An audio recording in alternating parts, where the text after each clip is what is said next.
C'est une sorte de mini-internet à l'échelle de l'entreprise, mais seuls ses collaborateurs peuvent y accéder.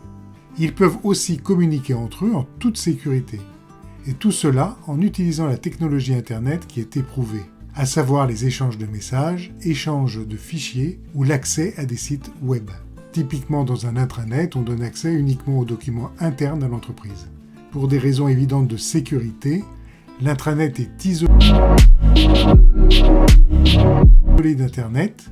On appelle cela en informatique un réseau privé.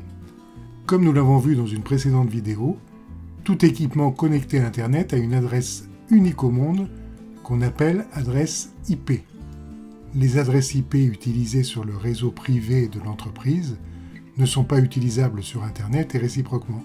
Et c'est donc cette logique qui assure le cloisonnement total entre Internet et le réseau privé de l'entreprise. Voyons maintenant la notion d'extranet. Une entreprise a toujours besoin de communiquer avec des organisations qui sont extérieures à sa structure, par exemple des clients, des fournisseurs ou des partenaires. Ces derniers vont disposer d'un accès privilégié à certains services privés de l'entreprise. Cet accès aux informations se fait via une interface web, mais qui est sécurisée, c'est-à-dire qu'on demande à l'utilisateur de s'authentifier pour pouvoir entrer.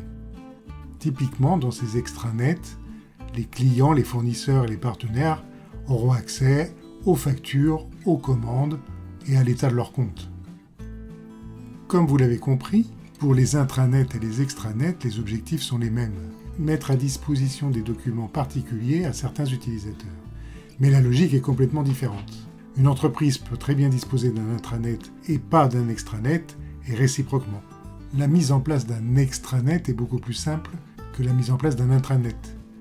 C'est pourquoi beaucoup d'entreprises utilisent l'extranet pour fédérer leurs collaborateurs.